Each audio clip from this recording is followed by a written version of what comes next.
Guys, ఈ వీడియోలో మనం లూప్స్ గురించి తెలుసుకుందాం అనమాట. మనం ప్రీవియస్ వీడియోలో చూసాం కదా, అవి ఏంటంటే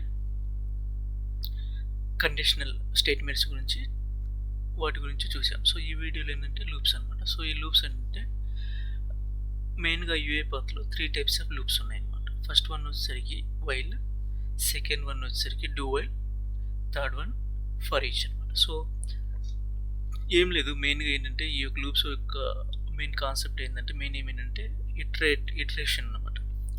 సో ఫర్ సపోజ్ మనకి 10 రికార్డ్స్ ఉన్నాయి. 10 రికార్డ్స్ ఉంటే 10 రికార్డ్స్ని మనం ప్రాసెస్ చేయాలి. సో 10 రికార్డ్స్ ప్రాసెస్ చేయాలంటే సో 1 by 1 మనము ప్రాసెస్ చేయాలన్నమాట. సో అందుకోసం అని చెప్పేసి అలాంటి వాటిని ప్రాసెస్ చేయడం కోసం మనము ఈ యొక్క లూప్స్ని యూజ్ చేస్తాం అనమాట. సో ఏంటంటే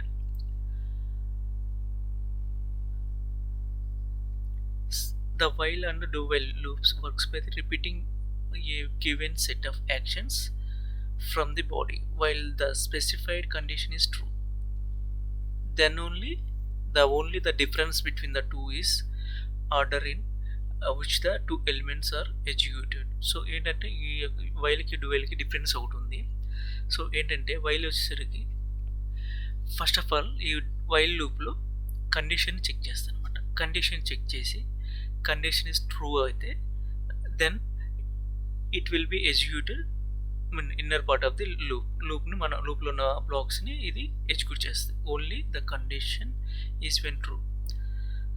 సో నెక్స్ట్ వచ్చేసరికి డూ వైల్ వచ్చేసరికి ఫస్ట్ ఆఫ్ ఆల్ ఈ డూ వైల్ ఏంటంటే first it will execute either ఇది కండిషన్ ట్రూ అయినా ఫాల్స్ అయినా కానీ ఆ లూప్లో ఉన్న బ్లాక్ని మనం ఎగ్జిక్యూట్ చేస్తుంది ఫస్ట్. తర్వాత కండిషన్ చెక్ చేస్తుంది. కండిషన్ చెక్ చేసి ఆ కండిషన్ ట్రూ అయితే నెక్స్ట్ ఒక ఐటెంని కానీ నెక్స్ట్ రికార్డ్ని కానీ ఇది ప్రాసెస్ చేస్తుంది. కండిషన్ ఫాల్స్ అయితే అంతటితో లూప్ అనేది ఎండ్ అయిపోద్ది అనమాట. సో ఇదనమాట main difference. So for each వచ్చేసరికి ఫర్ ఈచ్ అనేది సేమ్ అనమాట.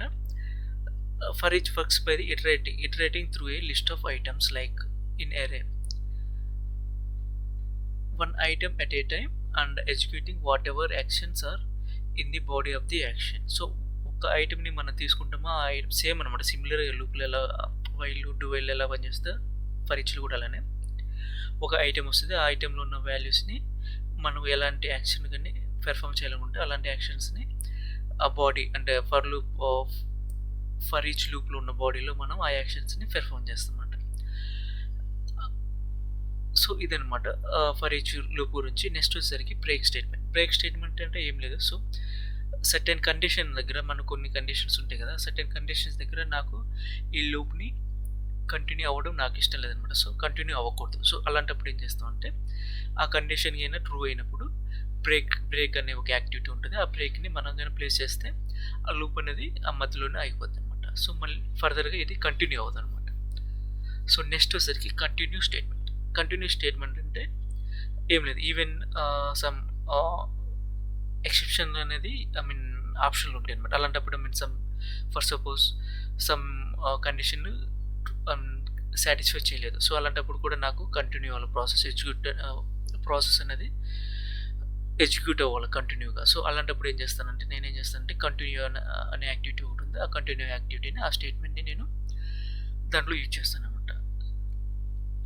సో ఇది గైస్ లూప్స్ గురించి, UiPath గురించి. సో నెక్స్ట్ వీడియోలో వచ్చేసరికి మనము నెక్స్ట్ వీడియోలో ప్రాక్టికల్గా చూద్దాం వైల్ లూప్ గురించి, డూ వైల్ లూప్ గురించి, ఫర్ ఈచ్ లూప్ గురించి.